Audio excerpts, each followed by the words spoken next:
Rabbi, I wanted to ask you a particular question. Exactly the reason why I wanted to come on this podcast was to hear your opinion on Instagram. We'll backtrack a little bit, but you mentioned a lot of this episode is impact of social media nowadays. And it could be used for good, just like everything. It could be used for bad. So to what extent, or if you had to make a halacha, I'll put the question simply: is an Orthodox Jewish person allowed to have an Instagram? If you ask me if I can turn the time clock back to the day before they invented internet and social media, even though internet and social media helps in thousands of different fields, Business-wise, even to spread Torah. I can tell you that I have tens of thousands of religious people came through the internet. I didn't meet them in person. But the amount of damage that it made to the world is so much greater than the positive that I would rather it should never stop. We'd be better off without it. Now it's a new reality. It's here. You cannot avoid it. It's a way of life. Just like once we didn't have cars, now you have cars. With the car, you can drive to synagogue. You can drive to a horrible place, on Shabbat. Christina. So because the car can be used for good or bad, it doesn't actually disqualify the car. So to tell people now, stay away from the internet, stay away from social media, unfortunately, it's not going to work. it's not realistic. It's not realistic. I wish it was realistic. I wish there was a way. So what's the alternative? To ask them to use kosher filters to block, which a lot of religious people do have. They block pictures, they block certain videos. But the filters, they stop Instagram, no? Like you can't have Instagram with There's different types, many different types. Instagram doesn't have a filter like that. No, but what happens on Instagram, if you see something you don't like, immediately you can filter on the phone block. Not interesting. You can tag and all those filters. Don't push it. Yeah, but it comes out to be so many things that pop They're all up. doing It's not it. just one. Well, maybe you're looking at it too much. There are apps to block any images. All images, even good images. Oh, yeah. Yeah, you just see the headline, but you don't see the image, So look, is it ideal? Absolutely not. Can you avoid it completely? Also not. So, if you can beat in, at least join him in such a way to minimize the damage. In the Gemara, there is an expression, גזרה שאין הציבור יכול לעמוד בה.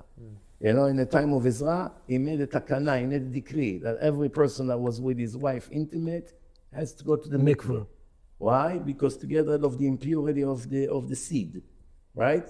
But people did not want to have intimacy because in the old days, you didn't have shower in a house or mikveh around the street with heated water. They had to go to the lake in the freezing winter. A person was thinking, if I be with my wife, I'm going to have to run and purify myself before I go to the synagogue. Better not to be with her. It means no children will be born. So when the Chachamim saw the decree that Ezra made, 90% or 95% of the people cannot live in this style, they canceled the decree. Why? Because the decree to begin with was to be extra strict. It wasn't mandatory by the Torah. We wanted to be in a higher level of spirituality, higher level of purity. But if we achieve the opposite, meaning it will make more damage than help, better not to have it at all. This is just an example of גזרה שאין הציבור יכולים לעמוד בה. To tell the world you're in business, but you cannot have access to the internet, you cannot check your bank account, you cannot have ways when you drive around to meetings. It's going to make their life 10 times harder in business. It will be harder for them to make a living. It will be harder for them to publish their merchandise. And almost nobody would listen to you. So what's the solution? Try to make it in such a way that will still remain kosher.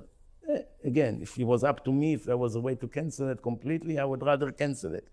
Even though it means that less people will do tshuva, but less people's life will get destroyed. Yeah. How many thousands of families are destroyed because of that? Because of that Instagram, or TikTok, or Facebook, or even YouTube. How many? There's actually massive class action lawsuits now against all those companies. By the way, it doesn't destroy only Jewish religious people. Specifically younger people. It destroyed Gentiles. It destroyed the new generation.